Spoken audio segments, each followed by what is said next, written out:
Financials को लेकर एक बड़ी खबर आ रही है। प्रमोटर्स ने कंपनी में हिस्सेदारी बढ़ाई है। इस पर और ज़्यादा जानकारी सौमित दे रहे हैं। सौमित बताइए, कल तो जियो फाइनेंशियल्स की खबर थी, इसमें 6 करोड़ थे शेयर्स, अब कुछ और भी है क्या?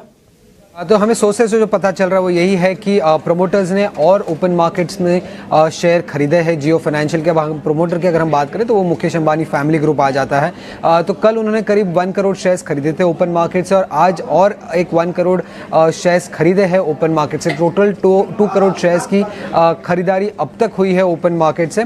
अब प्रमोटर का एम है कि 2.5 करोड़ शेयर से अपनी शेयर होल्डिंग बढ़ाने की जियो फाइनेंशियल में, और उसमें से 2 करोड़ की बाइंग अब तक हो चुकी है। तो और 50 लाख शेयर्स की बाइंग आने की एक्सपेक्टेशंस है। अब लिस्टिंग से लेकर अब तक अगर आप देखेंगे तो प्रमोटर ने करीब 0.97% से अपनी होल्डिंग बढ़ाई है जियो फाइनेंशियल में, और ये स्टेक खरीदने के बाद उनकी जो होल्डिंग है वो और 0.5% से बढ़ के करीब 47.2% के आसपास हो जाएगी। अब याद रखिएगा, सबसे पहले हमने ये न्यूज़ अगस्त 29 को रिपोर्ट किया था, और उस टाइम पे भी अगर आप देखेंगे तो जियो फाइनेंशियल के जो शेयर प्राइसेस थे वो 206-207 के लेवल के आसपास ही थे, तब प्रमोटर बाइंग आई थी। और पिछले 2 दिनों में भी अगर आप देखेंगे तो शेयर प्राइसेस इसी लेवल के आसपास थे जब हमें वापस से प्रमोटर बाइंग देखने को मिली है जियो फाइनेंशियल में। इस समय करीब 2 करोड़ शेयर्स उन्होंने खरीदे हैं और 50 लाख शेयर्स खरीदने की एक्सपेक्टेशंस है सोर्सेस के हिसाब से। अमित, मेरे को थोड़ी और जानकारी आपसे लेनी है, 1 मिनट रुकिएगा जरा। ये कल तक ये नंबर आ रहा था कि 6 करोड़ शेयर्स ऑलरेडी वो प्रमोटर्स फैमिली बाय कर चुके हैं, यानी कि अंबानी फैमिलीज बाय कर चुके हैं। ये उसके अलावा 2 करोड़ है या फिर उसी 6 करोड़ के अंदर ये 2 करोड़ शेयर्स ऐड ऑन होंगे? इसके अलावा उन्होंने और 2 करोड़ शेयर्स किए थे। अगस्त 29 को जो हमने रिपोर्ट किया था कि उन्होंने करीब 5 करोड़ शेयर्स खरीदे थे ओपन मार्केट से, वो उसकी कंफर्मेशन थी कल जो खबर आई थी। अब उन्होंने और 2 करोड़ शेयर्स खरीदे हैं। 6 करोड़ शेयर से जो शेयर होल्डिंग बढ़ी थी वो सेकेंड क्वार्टर, मतलब सितंबर एंडेड क्वार्टर में जो शेयर होल्डिंग बढ़ा था तभी हुआ था ये चीज़। और तभी भी हमने आपको ये चीज़ पहले खबर में बता दी थी अगस्त 29 को कि उन्होंने ओपन मार्केट से शेयर्स खरीदे हैं। बट आज और कल में उन्होंने और 2 करोड़ शेयर्स खरीदे हैं जियो फाइनेंशियल्स में। खरीदे जा रहे हैं, यानी कि सामने टर्मिनल पे सौदा पंच हो रहा है, ऐसा ही? हाँ, ये भी ओपन मार्केट से बाय हुए, ओपन मार्केट से बाय हुए हैं 2 करोड़ शेयर्स। ठीक है, ये कोई ब्लॉक का एक्सचेंज है या सीधा ही पब्लिक से शेयर लिए जा रहे हैं? सॉरी, आपकी आवाज़ क्लियर नहीं आ रही। सौमित, ये ब्लॉक से हो रहा है ट्रांसफर या फिर सीधा पब्लिक के शेयर्स ले जा रहे हैं? मल्टीपल ब्लॉक्स हुए हैं ओपन मार्केट में, जहां पे कल 1 करोड़ शेयर्स उन्होंने खरीदे थे और आज वापस से 1 करोड़ शेयर्स खरीदे हैं।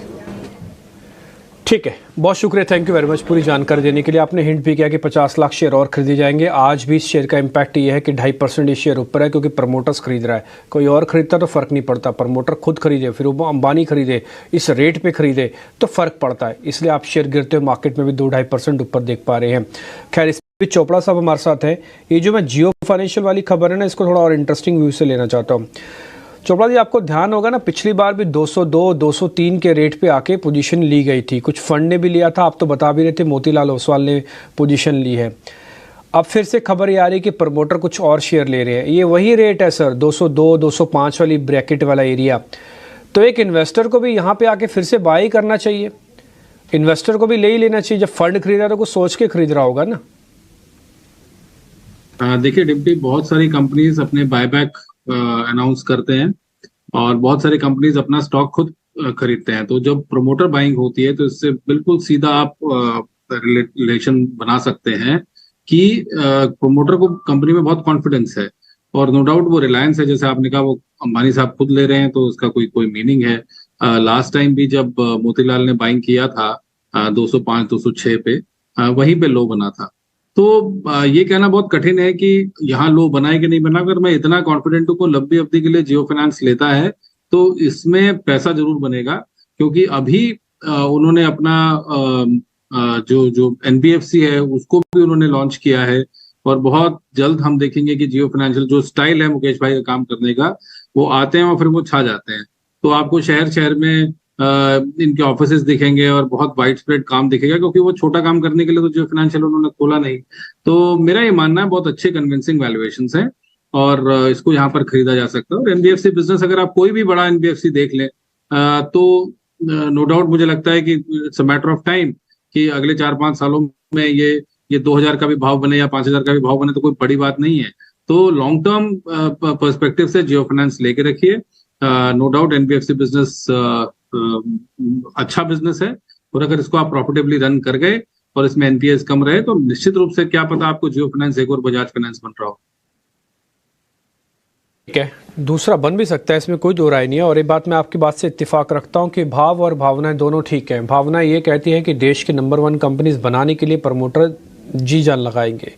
भाव ये कहते हैं कि 262 वाली चीज़ अगर आपको 205, 210, 215 पे भी मिल जाए तो फिर क्या बुरी है। क्या आपको ध्यान होगा, डी मर्ज होकर बनी हुई एंटिटी है, निकाली हुई है रिलायंस इंडस्ट्रीज में से 262 के रेट पे, तो आपको तो डिस्काउंट पे मिल रही है ना। आप इसी से भी खुशी मना सकते हैं कि जिस रेट पे दूसरों को मिला, मेरे को उससे सस्ता मिला हुआ है शेयर है, तो आपका तो कुशन वैसे भी थोड़ा ज़्यादा है। ठीक है, जब बिजनेस बढ़ेगा बनेगा तब की तब बात, लेकिन प्राइस के हिसाब से एंट्री की जा सकती है।